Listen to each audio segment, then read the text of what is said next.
Opinion and Old Tango in Washington. Donald Trump, Asim Munir. A farce India has seen before. President Donald Trump, in a move dripping with transactionalism, has rolled out the red carpet for Pakistan's Chief of Army Staff, Syed Asim Munir. Recently anointed a field marshal for saving Pakistan from India's fury by securing a ceasefire, Asim Munir is now in Washington. He arrives not as a statesman representing a nation, but as an exposed military leader with a begging bowl, seeking to mortgage his country's strategic alignment for his institution's financial and political survival. But this time, there was a crucial and unexpected prologue. Just before meeting Munir, President Trump requested a call with Prime Minister Narendra Modi. In the 35-minute conversation, PM Modi made India's new doctrine vis-a-vis Pakistan crystal clear. He briefed Trump on Operation Sindoor, framing it as measured and precise, and made it clear that terrorism is now considered an actual war by India. The operation, he warned, is merely paused, and would resume with renewed ferocity were Pakistan to attempt any misadventure.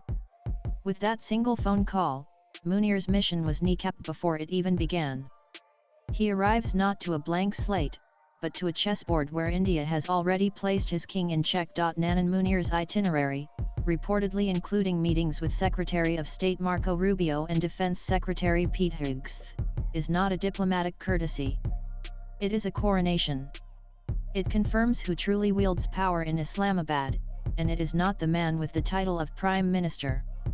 The meeting between an American president and a Pakistani army chief, while Prime Minister Shehbaz Sharif is relegated to the sidelines, is the most profound insult to the very notion of Pakistani democracy. It is a public declaration from Washington that the fig leaf has fallen. The civilian government in Pakistan is, and has always been, a flimsy FAA to Potemkin village designed to secure IMF loans and maintain the pretense of a modern state. The real power, the entity that decides matters of war, peace, and nuclear codes, resides in the military's General Headquarters GHQ in Rawalpindi. By engaging directly with Munir, Trump is simply legitimizing Pakistan's military rule. It is a display of strategic myopia, where short-term gains are pursued at the cost of long-term regional stability. Nanan But why now? The timing, as always, is key. The escalating conflict between Israel and Iran has sent ripples of anxiety through the world. With Pakistan sharing a long and porous border with Iran, its geography once again becomes its greatest, and perhaps only, asset. Washington sees a frontline state, a potential staging ground, and a lever against Tehran. In this high-stakes game, Trump is making a classic American bet that the loyalty of the Pakistani military can be bought, or at least rented. He is attempting to pry Pakistan from the tightening embrace of its two most committed patrons, China and Iran. This courtship is aimed squarely at Beijing.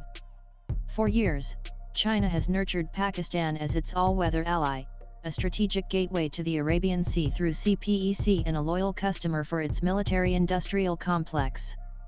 Trump's embrace of Munir, with its unspoken offer of American dollars and technology, is a direct challenge to that leverage. After all, an all-weather friendship built on loans can look remarkably fragile when confronted with the immediate gratification of American patronage.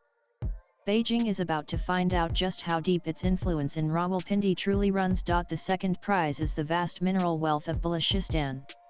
Since he took office in January, Trump has been scanning the world topography for rare earth elements (REs). The India-Pakistan flare-up appears to have brought Balochistan's rare earth deposits to Trump's attention. Balochistan, currently under Pakistani occupation, is estimated to contain 12 of the 17 known REs.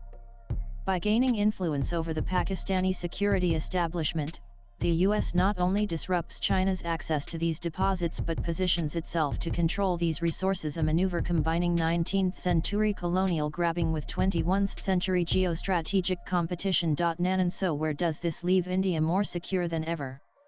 India's mature response is one of quiet, almost amused, detachment, now bolstered by the knowledge that our red lines have been clearly communicated at the highest level. Our attitude should be simple: good luck to all those who wish to get in bed with the Pakistanis. After all, Prime Minister Modi has made it unequivocally clear to Trump that US mediation is not welcome and that India knows how to deal with Pakistan on its own terms.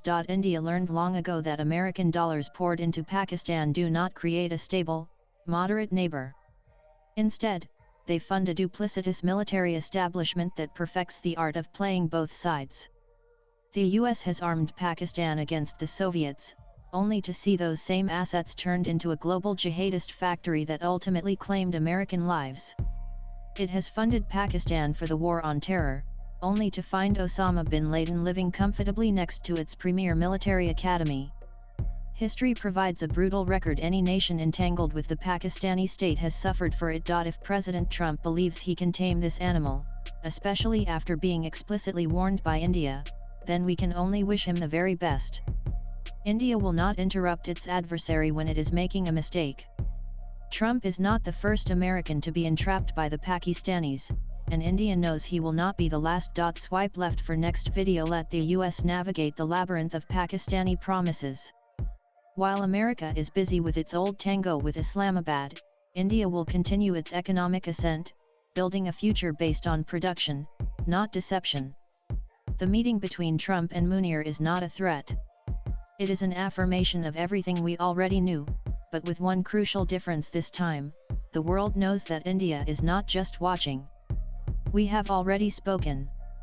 The stage is set, the actors are familiar, and we have already delivered our lines. Besides, were Pakistan to mistake American patronage as a safety net to attempt more attacks against India, it would be making a catastrophic miscalculation, one that would invite a response so swift and overwhelming that no global power, not even the United States, would be able to shield Islamabad from. The cost would not just be military defeat, but the accelerated and inevitable unraveling of a terror state already fraying at the seams. Disintegration would not be a threat. It would be a certainty for Pakistan. Latest blogs.